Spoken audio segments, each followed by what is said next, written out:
セフィーだ。フェアリーちゃんなのだ。今日も AI で可愛いイラストを作るのだ。メインチャンネルの方ではドラクエなどレトロ RPG の実写化動画を公開していて、このチャンネルでは AI 動画の作り方や他に作った AI 動画を公開していく。こちらのチャンネルでフェアリーちゃんが活躍するのだ。100万再生を目指す AI 動画の制作ノウハウとして、今回はカメラワークについて解説していく。作った映像がどれだけエンゲージメントするかが再生数に大きく影響する。エンゲージメントって何なのだ？わかりやすく言えば、感動させられるかどうかだ。視聴者の共感を呼べば長く見てもらえるし、コメントや共有などの反響も大きくもらえる。おう、それは大事な内容なのだ。さらに今回は簡単にカメラワークを制御できるピックスバースのカメラコントロール機能も紹介していく。それは楽しみなのだ。では行くのだ。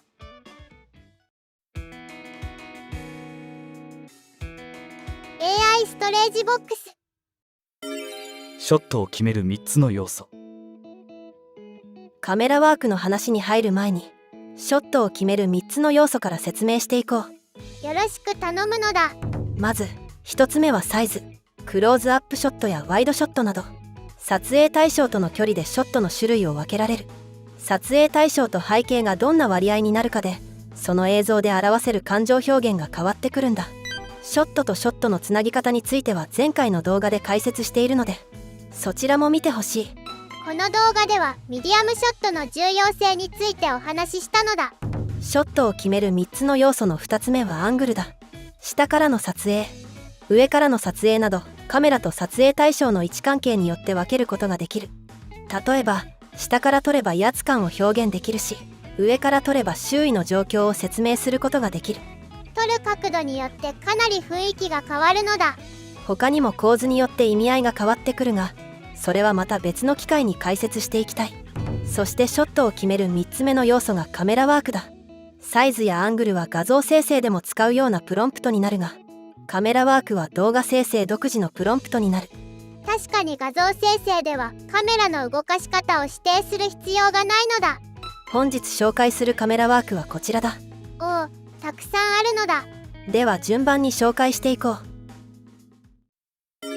カメラワークの種類。まずは上下方向のカメラワークからだ。カメラワークは大きく分けて、カメラ自体が動くものと被写体が動くものの2種類がある。どう違うのだ？詳しく見ていこう。まずはティルト。これはカメラを上下に傾ける動きだ。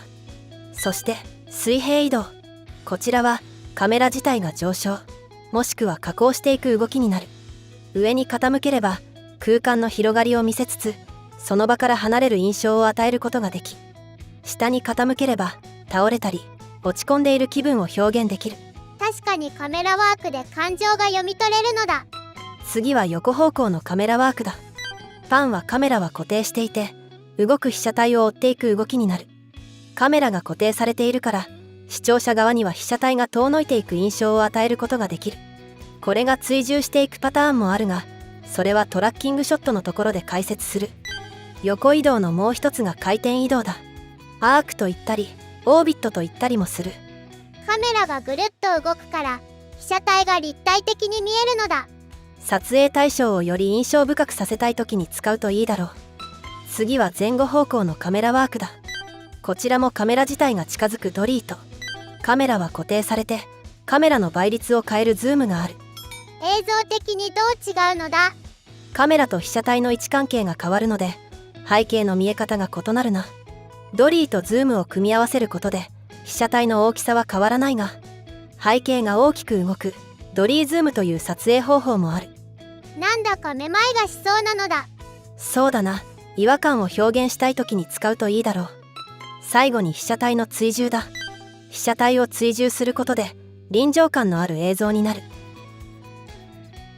一方でカメラを固定すると落ち着いた雰囲気の映像になる。おお、全然違うのだ。追従の仕方は横方向だったり前後方向だったりで異なるが、これまで紹介した前後左右上下のカメラワークと組み合わせて実現することになる。なるほど、いろいろ組み合わせて使えるのか。あとは今回紹介していなかった撮影方法として、手持ちカメラだったりドローン撮影だったり特殊な撮影方法があるが、それもおいおい紹介していきたいと思う。もっといろいろなカメラワークを知りたいのだ。カメラワークの実現方法。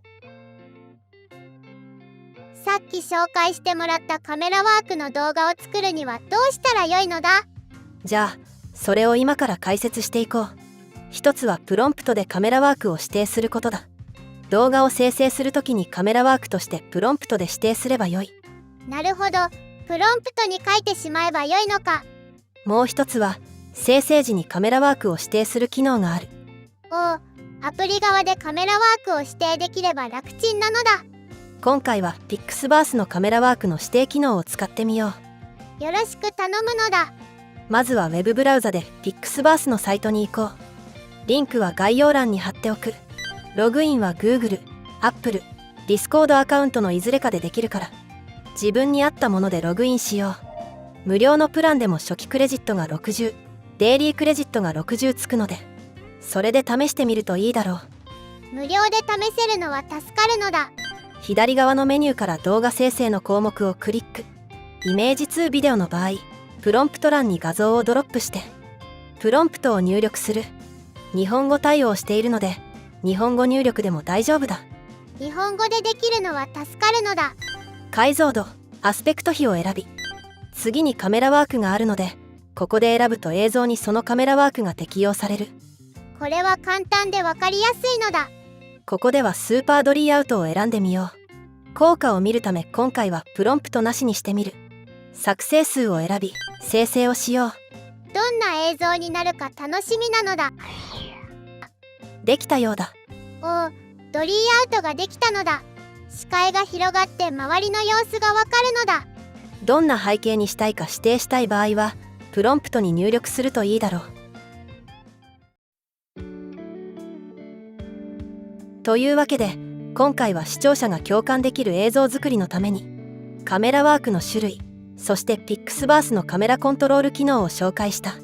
カメラワークで表現できることと、それを簡単に作り込む方法が分かったのだ。手軽にカメラの動きを指定できるのは助かるな。このチャンネルではこういった解説動画やキャンペーンなどで制作した AI 動画を公開していこうと思う。どんな解説をしてほしいか、コメント欄でぜひ教えてほしいのだ。それではここまでご視聴ありがとうございました。また次の動画で会いましょう。さようなら。